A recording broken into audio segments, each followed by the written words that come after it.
விஜயை வந்துட்டு தங்களுடைய பக்கம் எடுக்கிறதுக்கு பல்வேறுபட்ட அழுத்தங்களை சிபிஐ வழியாக கொடுக்கிறது ம், அப்படின்றது தான் வந்துட்டு நம்ம நேரடியாக புரிஞ்சு கொள்ளக்கூடிய ஒரு ம், விடயம். ம், அவங்க ஏற்கனவே சொல்லிட்டாங்கல்ல, வெளில வந்துருச்சுல்ல, ம், தேர்தல் முடிகிற வரைக்கும் அந்த ஜனநாயகன் படம் வெளில வராது, ம். முடிச்சிட்டாங்கல்ல. அப்பவே வந்துட்டு இவங்க பேசாது இருக்கிறாங்க இல்லையா? ஏன், எதுக்கு, எப்படி அப்படின்ற ஒரு கேள்வியை வந்துட்டு எழுப்பணும் இல்லையா?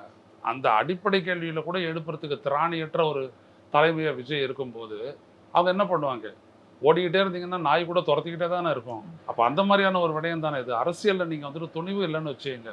தெளிவும் துணிவும் தான் அரசியலுக்கு அடிப்படை அப்படின்றது விஜய்க்கு நான் ஆரம்பத்திலேருந்தே சொல்லிட்டு வரேன். அரசியலில் ரெண்டு வேணும். முதல்ல உனக்கு துணிவு வேணும், ரெண்டாவது விஷயம் தெளிவு வேணும். விஜயகாந்துக்கு துணிவு இருந்துச்சு, தெளிவு இல்லை, அது வேற விஷயம். தெளிவுன்னா கலைஞர் ரேஞ்சுக்கு இருக்கணும், அப்போ தான்.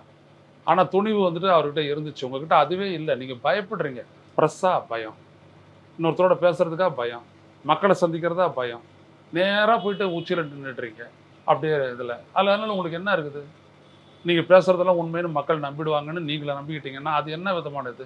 அதே மாதிரி தான் நான் எதிர்க்கலை அப்படின்னா பாஜக இல்லை. ஸோ இப்படி எல்லாமே நினச்சிக்குவாங்க மக்கள்.